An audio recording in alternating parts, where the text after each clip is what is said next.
It was a Friday night, and I was exhausted.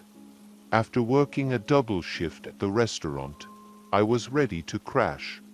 I wasn't even going to accept another fare, but as I was about to log off the Uber app, a ride request popped up.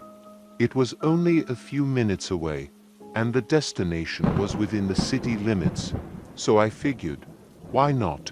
A few extra bucks wouldn't hurt.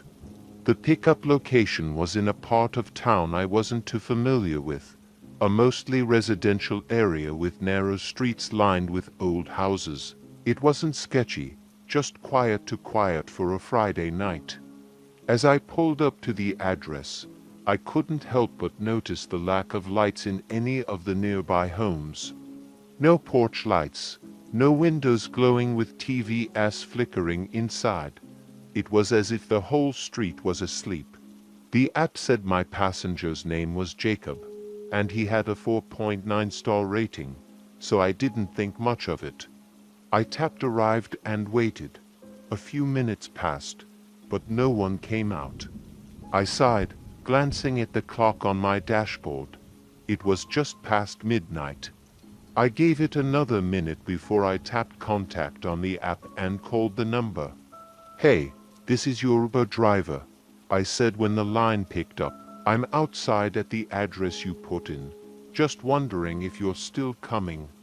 For a moment, there was nothing but static on the other end. I thought maybe the call had dropped, but then I heard a faint voice. I couldn't make out the words, but it sounded distant, muffled. "Hello, Jacob. Can you hear me?" More static. Then, just as I was about to hang up, I heard a single word, "Coming." I waited another minute, eyes scanning the dimly lit street. Still no sign of anyone. I considered canceling the ride, but something held me back. Maybe it was the weirdness of the whole situation or just my exhaustion making me overly curious, but I stayed put. And then I saw him. A figure appeared from one of the side streets, walking slowly toward the car. He was tall and thin, wearing a black hoodie with the hood pulled up, his face obscured by the shadows. I unlocked the doors as he approached, glancing at the rearview mirror as he opened the back door and slid into the seat behind me. "Jacob?" I asked, turning slightly. He didn't respond at first. He just sat there, still, as if waiting for something. I felt a chill run down my spine, the hairs on the back of my neck standing up. Jacob?" I asked again, a little more cautiously this time. Finally, he spoke. "Yeah, let's go." There was something off about his voice, low, raspy, like someone who hadn't spoken in a long time. But I shrugged it off. Maybe he was just tired, or drunk, or both. Either way, I started the car and headed toward the destination he'd put into the app. It wasn't far, just a 20-minute drive to a neighborhood on the outskirts of the city. The ride started in silence, the only sounds being the soft hum of the engine and the occasional crackle of static from my radio, which had been acting up lately. I stole a glance in the rearview mirror, but Jacob had his hood up, his face turned toward the window. He didn't seem interested in making conversation, which was fine by me. I wasn't in the mood for small talk either. As we drove, I started to notice something strange. The streets we were passing through seemed eerily deserted. Sure, it was late, but there were usually at least a few cars out, especially on a weekend. But tonight, it was just us. No cars, no pedestrians, nothing. I tried to shake off the feeling of unease creeping up on me, focusing instead on the road ahead. But then, out of the corner of my eye, I saw something that made my stomach drop. We were driving past an intersection when I glanced at one of the side streets. Standing there, in the middle of the road, was a figure tall, thin, wearing a black hoodie. Exactly like Jacob. I blinked, my hands tightening on the steering wheel. It couldn't be.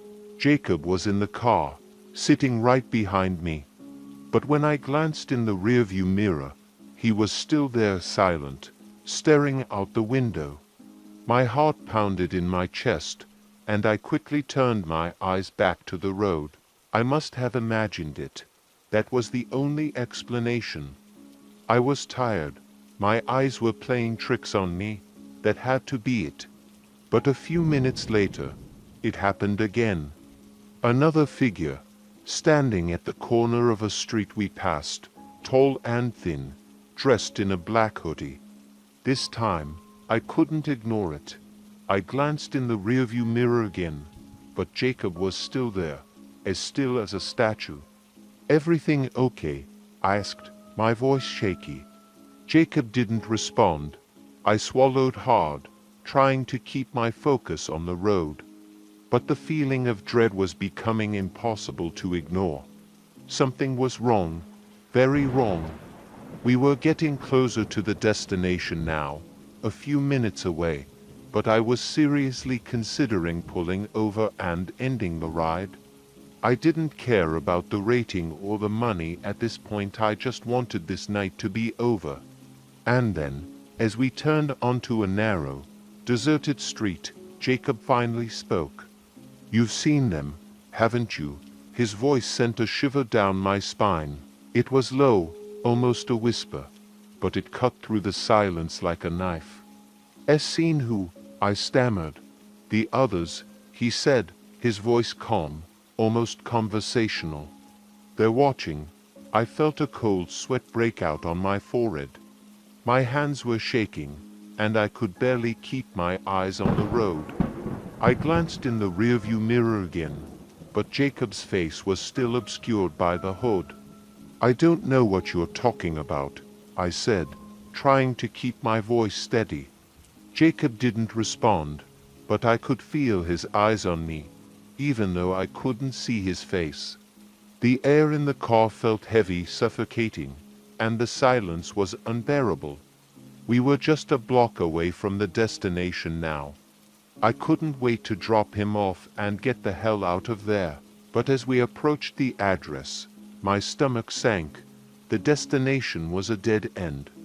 The road led to an old, abandoned lot, overgrown with weeds and surrounded by rusting chain-link fences. There were no houses, no buildings, just an empty, desolate space. My headlights illuminated the lot, casting long, eerie shadows across the cracked pavement. "This is it," Jacob said, his voice barely more than a whisper. I slammed on the brakes, my hands gripping the steering wheel so hard my knuckles turned white. My heart was racing, and my mind was screaming at me to leave, to get as far away from this place as possible.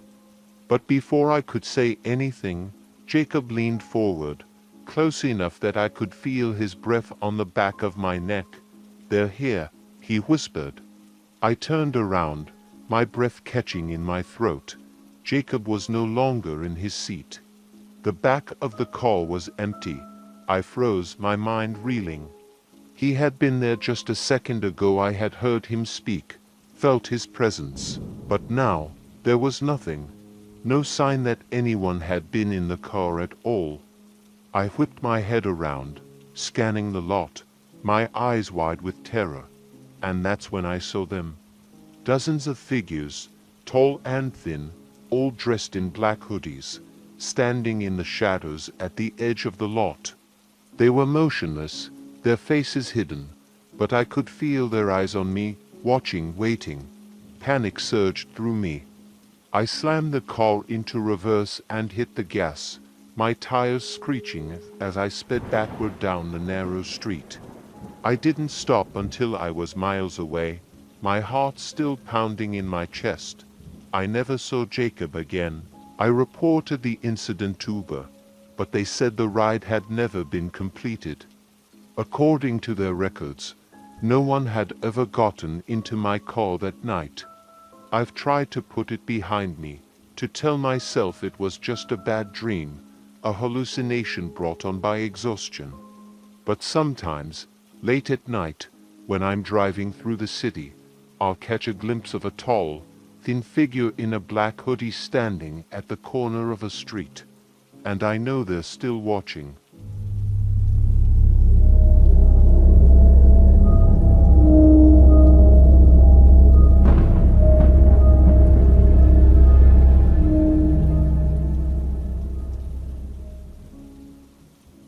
I must have imagined it.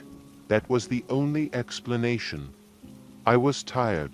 My eyes were playing tricks on me. That had to be it.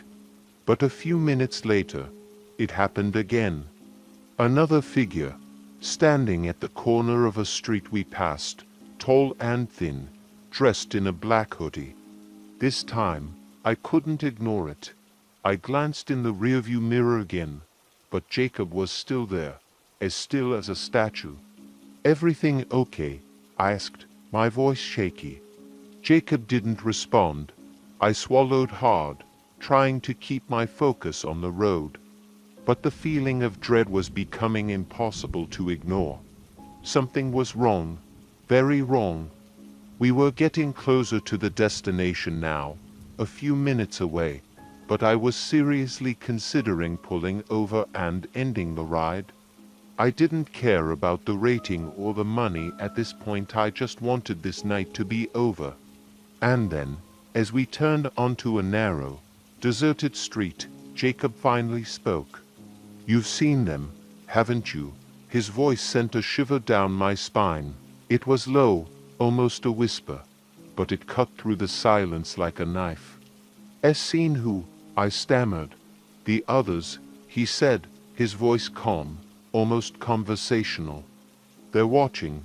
I felt a cold sweat break out on my forehead. My hands were shaking, and I could barely keep my eyes on the road. I glanced in the rearview mirror again, but Jacob's face was still obscured by the hood. "I don't know what you're talking about," I said, trying to keep my voice steady. Jacob didn't respond, but I could feel his eyes on me, even though I couldn't see his face. The air in the car felt heavy, suffocating, and the silence was unbearable. We were just a block away from the destination now. I couldn't wait to drop him off and get the hell out of there. But as we approached the address, my stomach sank. The destination was a dead end.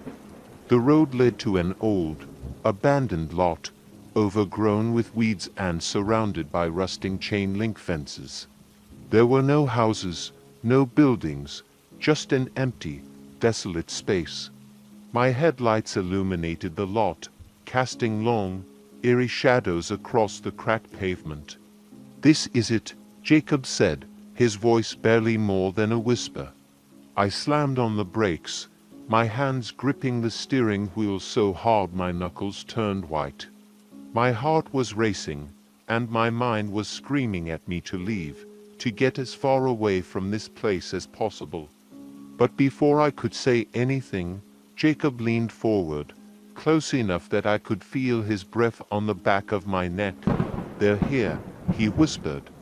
I turned around, my breath catching in my throat. Jacob was no longer in his seat. The back of the car was empty. I froze, my mind reeling.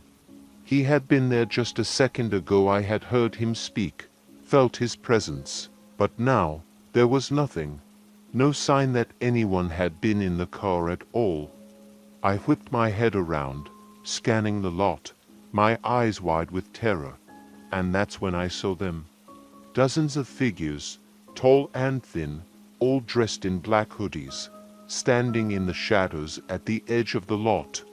They were motionless, their faces hidden, but I could feel their eyes on me, watching, waiting. Panic surged through me. I slammed the car into reverse and hit the gas, my tires screeching as I sped backward down the narrow street. I didn't stop until I was miles away, my heart still pounding in my chest.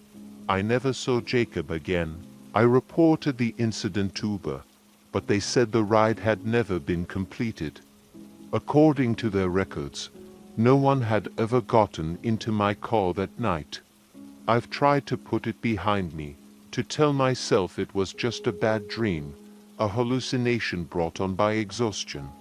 But sometimes, late at night, when I'm driving through the city, I'll catch a glimpse of a tall, thin figure in a black hoodie standing at the corner of a street.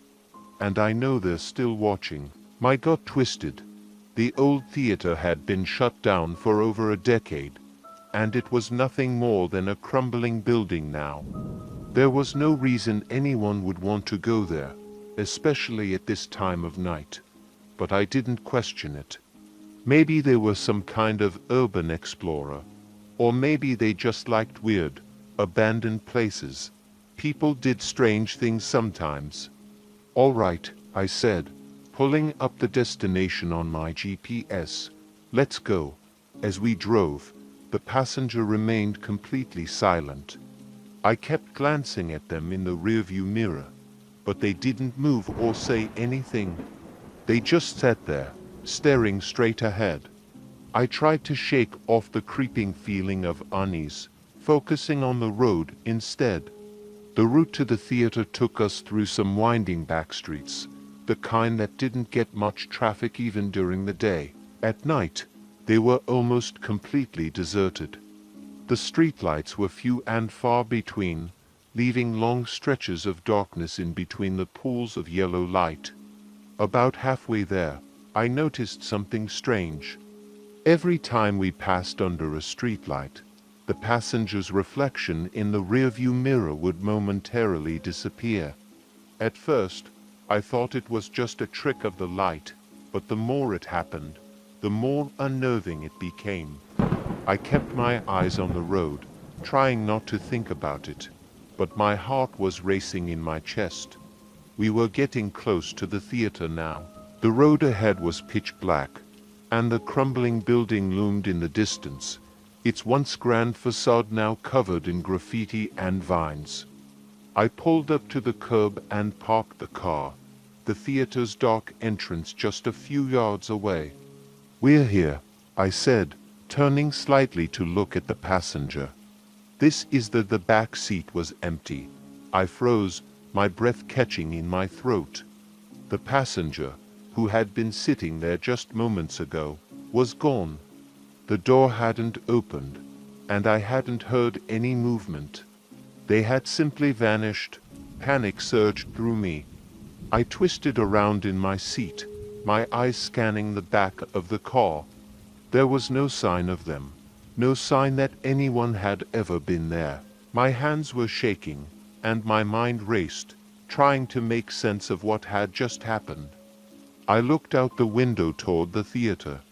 The building stood silent and imposing, its broken windows like dark, empty eyes staring back at me. My stomach churned as a wave of nausea hit me. I didn't know what had just happened, but I needed to get out of there. I slammed the car into gear and sped off, my heart pounding in my chest. I didn't stop until I was miles away, back in the well-lit part of town where there were people and noise and life. When I finally pulled over, I checked the app, expecting to see that the ride had been cancelled or completed. But when I looked, the trip was still active. According to the app, I hadn't dropped off my passenger yet. My hands were trembling as I hit the end trip button, but instead of the usual confirmation, an error message popped up. Unable to end trip. "Please try again." I stared at the screen, my pulse racing. I tried again, same message. I glanced in the rearview mirror, half expecting to see the passenger sitting there again. But the back seat was still empty. I tried to take a deep breath, but the air felt thick, like something was pressing down on my chest. I opened the app again and tried to contact the passenger. Maybe there was some glitch in the system, something I could clear up if I just spoke to them. But when I dialed the number listed in the app, the call didn't go through. Instead, I got a strange message. "This number is no longer in service." My heart sank. I tried to remember the passenger's name, but for the life of me, I couldn't. I had seen it when I first accepted the ride, but now, it was like the memory had been wiped clean. I couldn't even recall what they had looked like, other than the coat and the dark hair. For the rest of the night, I couldn't shake the feeling that something was terribly wrong. Every time I glanced in the rearview mirror, I half expected to see the passenger sitting there, watching me with those unseen eyes. The next day, I contacted Uber support, explaining the situation. They checked their records, but according to them, no such ride had ever been logged in the system. There was no record of me picking up or dropping off anyone at that location. I've since stopped driving for Uber at night. I can't shake the memory of that empty back seat or the way the passenger just disappeared. Sometimes, late at night, when I'm driving through the city, I feel a cold chill run down my spine, and I find myself glancing in the rearview mirror, just to make sure I'm still alone. Because something tells me that passenger never really left.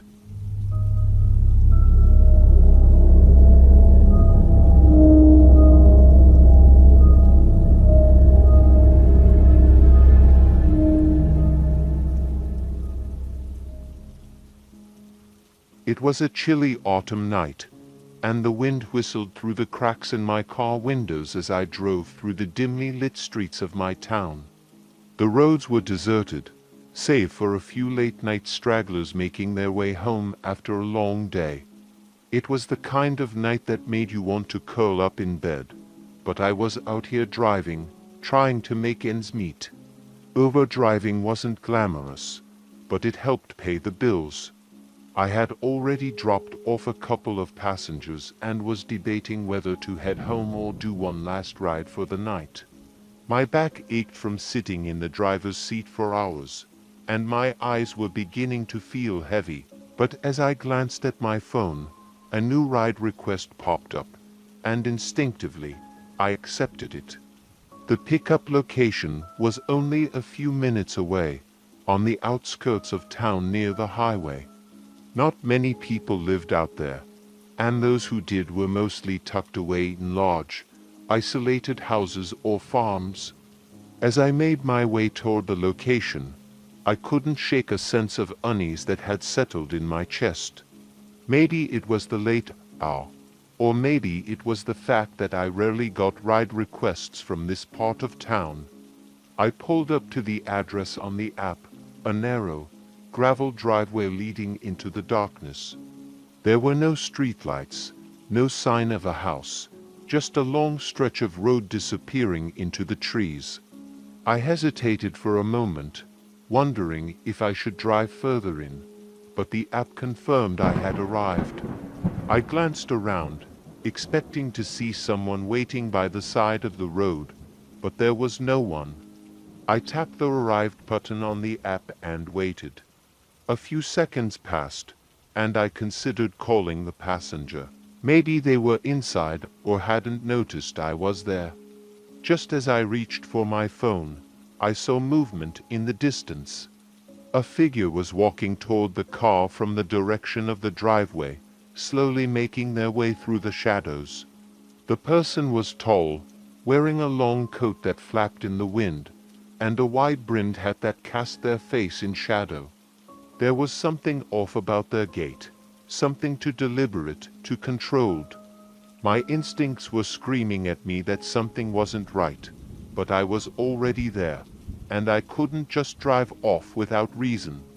The figure reached the passenger side of the car, and without a word, they opened the back door and got in. The interior lights briefly illuminated their face, but I only caught a glimpse. It was a man, pale and gaunt, with sharp features and eyes that seemed to glint in the dim light. His expression was emotionless, almost lifeless, as he settled into the seat behind me.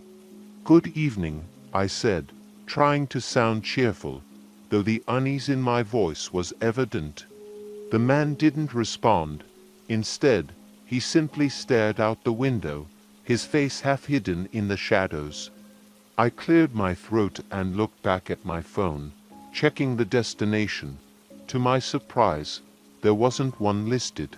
It was rare, but sometimes passengers forgot to enter where they wanted to go. "Where to?" I asked, glancing at him through the rearview mirror. For a moment, he didn't answer. Then, in a voice so low and soft that I almost didn't hear him, he said, "Just drive." I frowned. "Just drive? Do you have a specific place in mind?" Again, he was silent for a long moment. Then, he leaned forward slightly, just enough for me to see the edge of his hat in the mirror. "You'll know when we get there." That sent a shiver down my spine. I had encountered strange passengers before, but this was different. Something about this man felt wrong. I should have refused. I should have told him to get out of the car, that I wasn't going to drive aimlessly in the middle of the night for someone who couldn't give me a destination. But against my better judgment, I put the car in gear and started driving. The road ahead was long and empty, stretching into the distance like a black ribbon under the moonlight. For the first few minutes, I tried to make conversation, but the man remained silent, his eyes fixed on the passing scenery. Every time I glanced at him through the mirror, I felt a cold sweat forming on the back of my neck. "Are you from around here?" I asked, my voice sounding more nervous than I intended. The man didn't respond. I tried again. "It's a quiet night. Not much traffic." Still nothing. I sighed and decided to give up on small talk. Some passengers just didn't like to chat, and that was fine. But the further we drove, the more the tension in the car seemed to grow. It was like a weight pressing down on my chest, making it harder to breathe. The road stretched on, and the familiar streets of town began to disappear, replaced by open fields and patches of dense woods. After what felt like an eternity of driving in silence, I noticed something strange. We had been on the same road for what should have been at least 20 minutes, but none of the landmarks looked familiar. I knew these roads well enough, but nothing about this route made sense. The trees seemed to close in around us, their branches arching over the road like skeletal arms, and the moonlight barely penetrated the thick canopy above. I checked my phone for the GPS, but it was frozen. The app had stopped updating, and the location was stuck in place, as if we hadn't moved at all. I tapped the screen, trying to get it to work, but nothing happened. "Are we going the right way?" I asked, glancing at the man again. This time, he spoke. "We're almost there." There was a finality to his words, a certainty that sent another chill down my spine.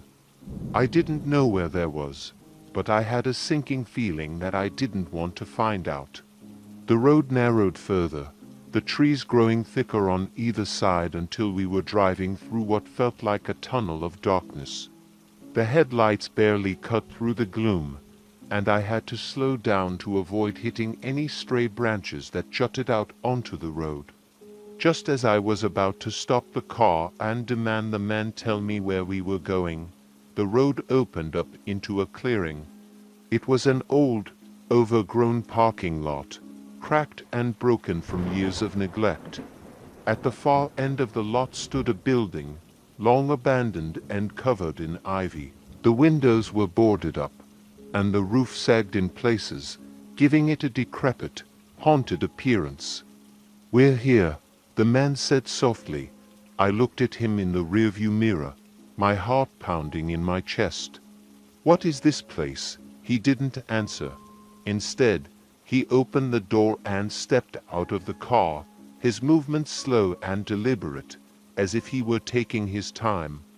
I watched as he walked toward the building, disappearing into the shadows that surrounded it. For a moment, I sat there, unsure of what to do.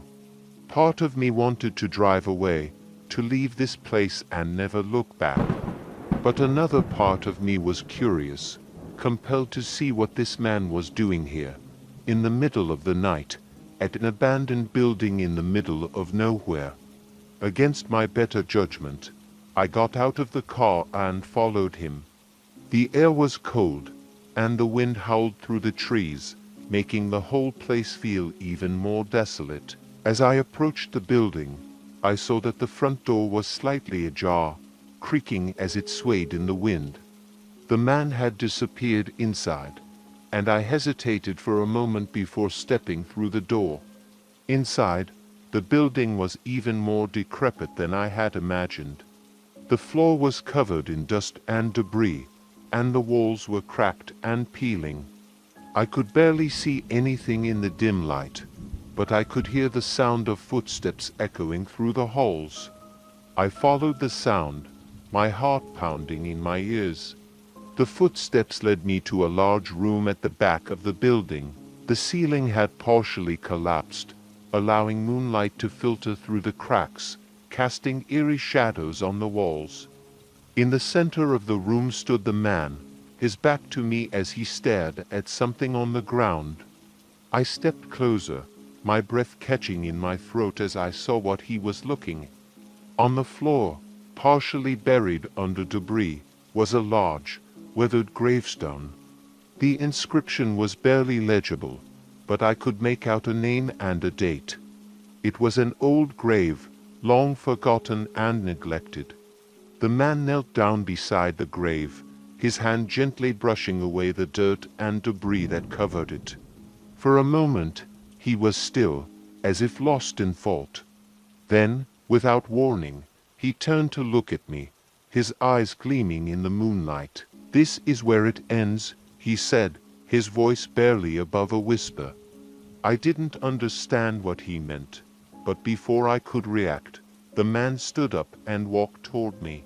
His expression was calm, almost serene, but there was something in his eyes that made my blood run cold. I backed away, my heart racing as I stumbled toward the door. I didn't know what was happening, but I knew I had to get out of there. I turned and ran, sprinting back to the car as fast as I could. As I reached the car and slammed the door shut, I glanced back at the building. The man was gone. There was no sign of him, no sign that he had ever been there. I didn't waste any time. I started the car and sped off, my hands trembling on the steering wheel. The road was still dark and winding, but I didn't care. I just wanted to put as much distance between myself and that place as possible. It wasn't until I was miles away, back on familiar streets, that I finally allowed myself to breathe. My phone buzzed, and I glanced at the screen. The ride had ended, and the fare had been paid. But when I checked the passenger details, the name was gone. There was no record of the man in the app, no history of the ride. It was as if he had never existed. To this day, I don't know who that man was or why he led me to that abandoned building. But I'll never forget the look in his eyes, the cold, lifeless expression as he knelt beside that grave. And I'll never drive out to the outskirts of town again, no matter how much money Uber offers me.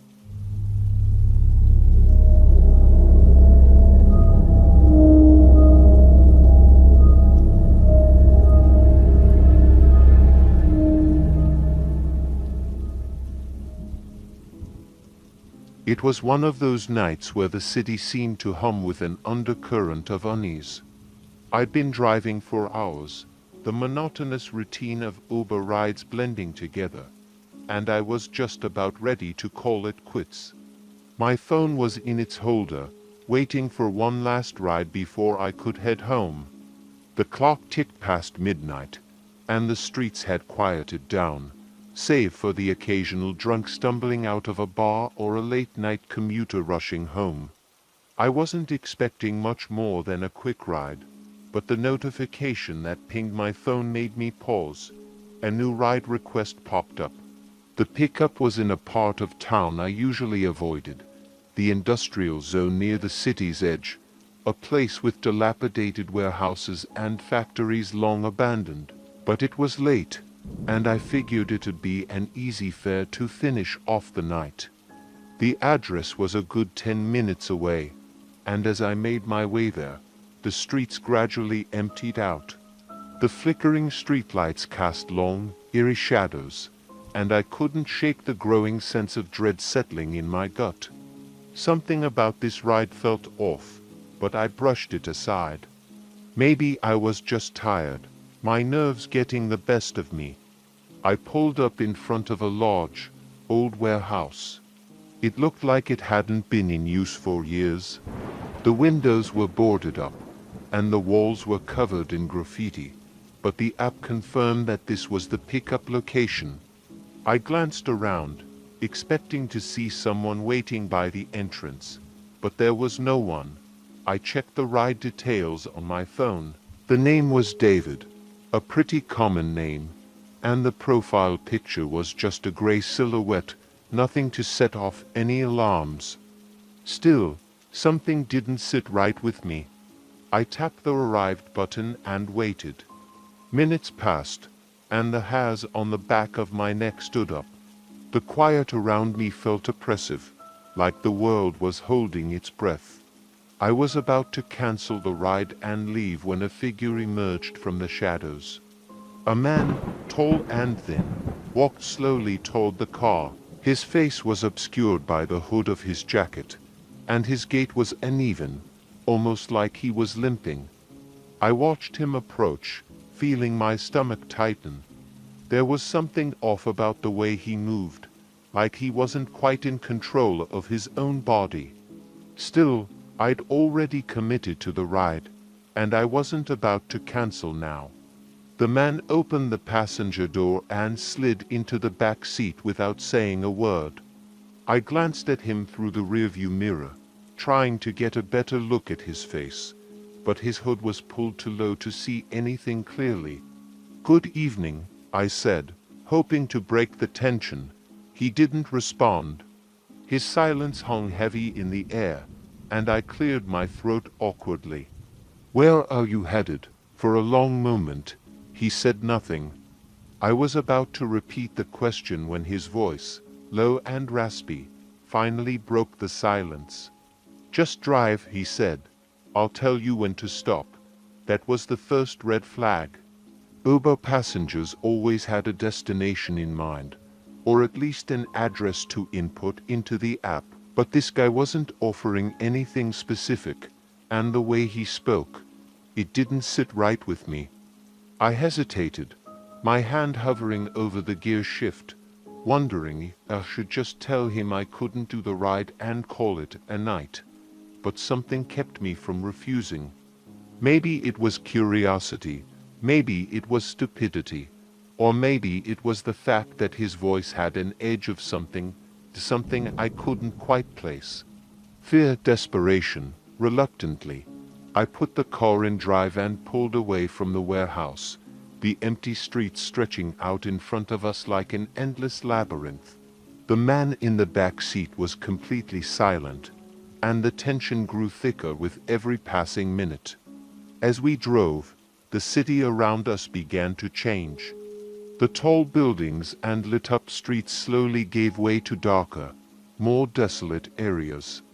We passed through neighborhoods I hadn't been to in years, places where the streetlights barely worked, and the houses looked abandoned, their windows boarded up just like the warehouse. "Keep going," the man finally said, his voice cutting through the oppressive silence. I followed his instructions, driving deeper into the city's outskirts. We were heading toward a part of town I didn't recognize, a place that seemed forgotten by time. The streets were narrow and winding, with tall trees on either side, their branches forming a canopy overhead that blocked out the moonlight. It was pitch dark, and I had to rely on my headlights to see the road in front of me. We must have been driving for over 30 minutes when the man finally spoke again. "Turn here," he said, his voice sharper this time, more urgent. I turned onto a narrow dirt road, the tires crunching on the gravel as the car bounced slightly over the uneven surface. There were no houses here, no signs of civilization, just a long, dark road that seemed to lead into the middle of nowhere. "Are you sure this is the right way?" I asked, unable to hide the nervous edge in my voice. He didn't respond, and I glanced at him in the mirror again. This time, I could see his face more clearly. His skin was pale, almost sickly, and his eyes were wide and blinking, staring straight ahead. There was something wrong with him, something that made my pulse quicken in fear. But I didn't stop. I just kept driving, my hands gripping the steering wheel tightly. After what felt like an eternity, the man spoke again. "Stop the car." I did as he said, pulling over to the side of the road. There was nothing around us but trees and darkness. No buildings, no lights, no signs of life. I turned off the engine, and the silence that followed was deafening. The man didn't move. He just sat there, staring out the window, his breathing slow and shallow. My heart was pounding in my chest, and I could feel the adrenaline surging through my veins. Something was very, very wrong. Suddenly, he turned to look at me, his eyes locking onto mine through the rearview mirror. "Get out of the car," he said, his voice barely above a whisper. I froze. My mind raced with 1,000 thoughts. Why did he want me to get out? What was he planning? Fear gripped me, but I knew I had to keep my composure. I couldn't let him see how terrified I was. "I'm not sure I can do that," I said, my voice trembling slightly. His expression didn't change. "Get out," he repeated, more forcefully this time. Every instinct in my body was telling me to run, to drive away as fast as I could. But I couldn't move. It was like my body was frozen in place, paralyzed by fear. The man reached into his jacket, and for a brief moment, I thought he was going to pull out a weapon. My heart skipped a beat, and I braced myself for the worst. But instead, he pulled out a small, crumpled piece of paper. He held it out toward me, his hand shaking slightly. "Take this," he said, his voice cracking. I stared at the paper, unsure of what to do. My mind was screaming at me to leave, to get as far away from this man as possible. But there was something in his eyes, something desperate, that made me reach out and take the paper from his hand. The moment I touched it, he let out a deep, shuddering breath, like he had been holding it in for a long time. He slumped back in his seat, his body going limp, and for a moment, I thought he had passed out. I unfolded the paper, my hands trembling as I held it up to the light from my phone. The handwriting was shaky and barely legible, but I could make out the words, "I need you to help me. They're coming." Before I could react, the man bolted upright in his seat, his eyes wide with terror.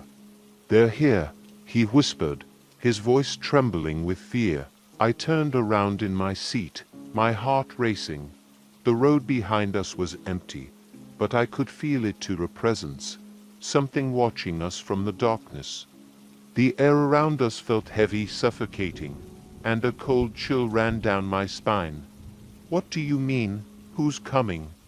I asked, my voice barely above a whisper, but the man didn't answer. He was already scrambling to get out of the car, his movements frantic. "We need to go," he shouted, his voice filled with panic. I didn't wait for him to explain.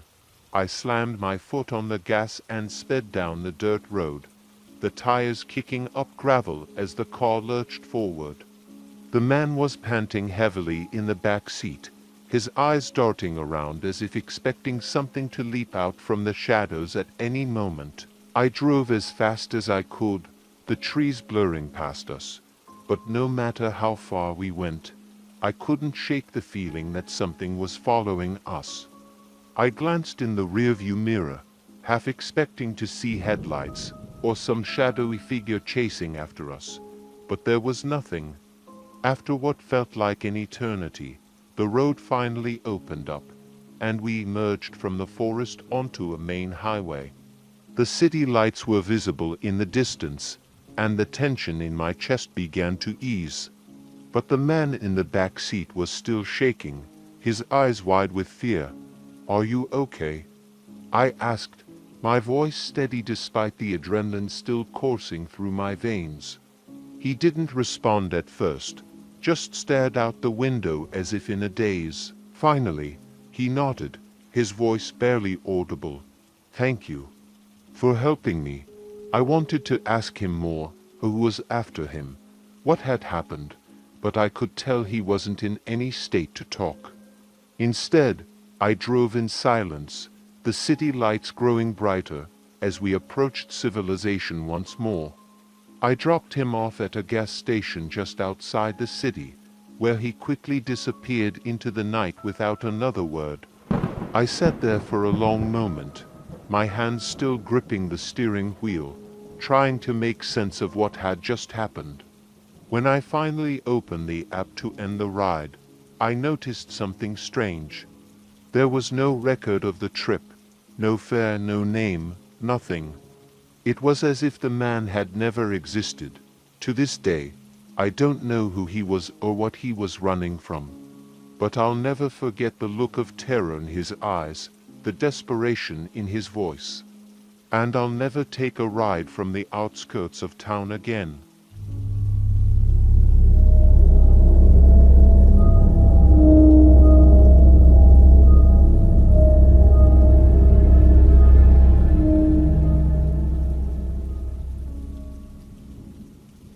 The sun had long since dipped below the horizon, and the city was blanketed in darkness as I navigated my Uber through the late-night streets.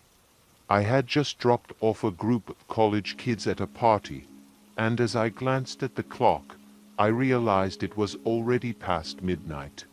My plan was to call it a night after one last fare away to cap off an uneventful evening. I pulled into a nearby parking lot to wait for the next ride request. Business had been slow, so I wasn't expecting anything too exciting. The dim glow from my phone was the only source of light as I scrolled mindlessly, waiting for a notification. The soft pings of text messages from friends, telling me about their own plans for the weekend, barely registered in my mind.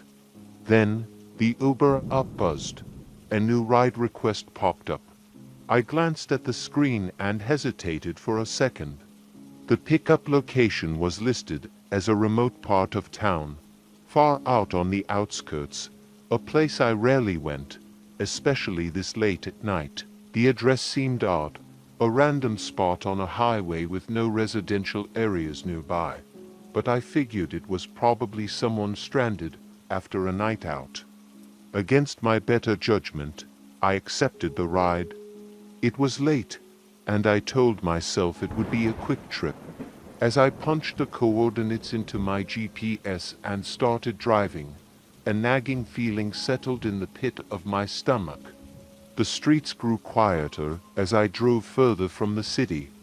The buildings thinned out, replaced by dark stretches of road flanked by tall trees on either side. The glow from the streetlights became scarce until it was just me, the hum of my car engine, and the winding road ahead. After about 20 minutes of driving, I neared the destination, a desolate stretch of road with no signs of life in sight. My headlights swept across the empty highway as I slowed down, searching for any indication of a passenger. Then, out of the corner of my eye, I saw a figure standing near the edge of the road. It was a man, dressed in a long coat, with his face partially obscured by the shadow of a wide-brimmed hat. He was standing perfectly still, not waving or signaling like most passengers would. Just standing there, watching. A chill ran down my spine, but I tried to shake it off. It was probably nothing. Maybe he was just cold, waiting for me to pull over. I slowed the car to a stop in front of him and rolled down the window slightly. "Are you the Uber for Charlie?" I asked, glancing at the name on my app. The man didn't answer right away. He simply stood there, his face still hidden by the shadows. After what felt like an eternity, he finally nodded and took a step toward the car. I unlocked the door, my fingers hesitating on the button for a split second, but the sound of the door unlocking was unmistakable. Without a word, the man opened the back door and slid into the seat behind me. "Where are we headed?" I asked, trying to maintain a calm tone, but something about his silence unnerved me. "Just drive," he said softly, his voice barely more than a whisper. A wave of unease washed over me. There was something off about his voice. It was low and raspy, almost like it hadn't been used in a long time. But I shrugged it off and started driving, following the GPS directions as instructed. The highway stretched out before us, empty and quiet, with only the occasional flicker of headlights from a distant car. As I drove, I couldn't shake the feeling that something was wrong. The man hadn't said a word since he got in, and the atmosphere in the car felt heavy, like the air had grown thicker. After a few minutes, I decided to break the silence. "So, you heading home?" The man didn't respond. I glanced in the rearview mirror, hoping to catch a glimpse of his face, but he was sitting in the far corner of the back seat, his head turned away from me. His coat was draped over his lap, and his hands rested calmly on his knees. The brim of his hat cast a deep shadow over his features, making it impossible to see his expression. "Do you live around here?" I asked, trying again to make conversation. "Just keep driving," he said quietly, his voice carrying that same unsettling rasp. Something wasn't right. My instincts were screaming at me to turn around, to stop the car and kick him out, but I couldn't bring myself to do it. It was as if a force beyond my control was compelling me to keep going. The road became narrow as we left the main highway and entered a rural area. The trees on either side of the road grew denser, their branches intertwining above us, blocking out the moonlight. The darkness felt suffocating, and the only light came from my headlights, illuminating the narrow path ahead. I swallowed hard, my fingers tightening on the steering wheel. The GPS showed that we were headed deeper into the countryside, miles away from any towns or houses. A sense of dread settled in my chest as I realized that I had no idea where this man was taking me. Suddenly, the man spoke again. "Turn left up ahead," he said, his voice a low growl. I glanced at the GPS in confusion. There was no left turn marked on the map, just a straight road that led further into the woods. My heartbeat quickened as I debated whether to follow his instructions or not. "There's no road here," I said, my voice faltering slightly. "Turn left," he repeated, more forcefully this time. Against my better judgment, I slowed the car and looked around. Sure enough, there was a narrow dirt path branching off from the main road, barely visible through the thick underbrush. The path wasn't on any map, and it looked like it hadn't been used in years. But before I could argue, the man leaned forward slightly, and I caught a glimpse of his eyes in the rearview mirror, cold, piercing, and completely devoid of emotion.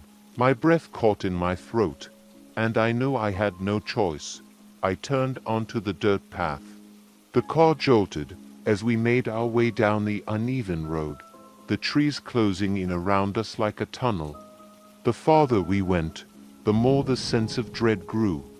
I glanced in the rearview mirror again, but the man had leaned back into the shadows, his face once again hidden.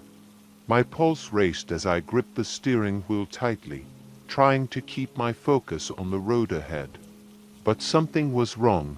The further we drove, the more the world around us seemed to change. The trees looked darker, more twisted, and the air felt thick and heavy, like we were driving through a dream. "Stop the car," the man suddenly commanded, his voice a sharp hiss. I slammed on the brakes, and the car came to a jarring halt. We were in the middle of nowhere, surrounded by nothing but trees and darkness. My heart pounded in my chest as I waited, unsure of what was going to happen next. The man didn't move for a long moment, and the silence was suffocating. Then slowly, he opened the door and stepped out of the car. He stood there for a moment, staring into the woods, before turning back to face me. "Don't follow me," he said quietly, his voice dripping with menace. Without another word, he turned and disappeared into the trees, his figure swallowed by the darkness. I sat there, frozen in place, my mind racing. What had just happened? Where was he going? And why had he taken me all the way out here?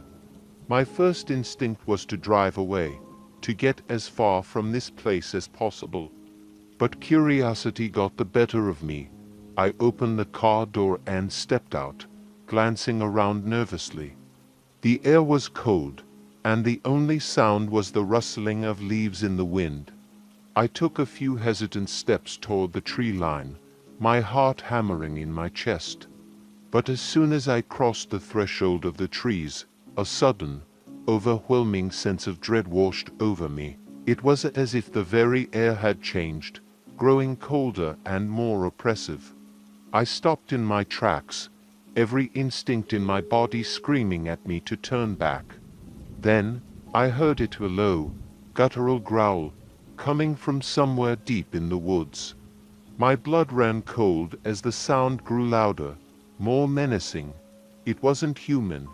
It wasn't even animal. It was something else, something I couldn't explain. I turned and bolted back to the car, slamming the door shut behind me. My hands were shaking as I fumbled with the keys, finally managing to start the engine. I floored the gas pedal, the tires spinning in the dirt before catching traction and speeding down the path. As I drove, I could feel it, something was following me. I didn't dare look in the rearview mirror, too afraid of what I might see. But I could hear it, the sound of heavy footsteps crashing through the underbrush, keeping pace with the car. I didn't stop until I reached the main road, my heart pounding in my chest. Only then did I glance in the rearview mirror, expecting to see something, anything chasing me. But there was nothing. The man was gone. The thing in the woods was gone, and the road behind me was empty. I don't know what happened that night, or who that man was. But I'll never forget the look in his eyes, the cold, emotionless stare that sent chills down my spine. I've never taken a fare from the outskirts of town again.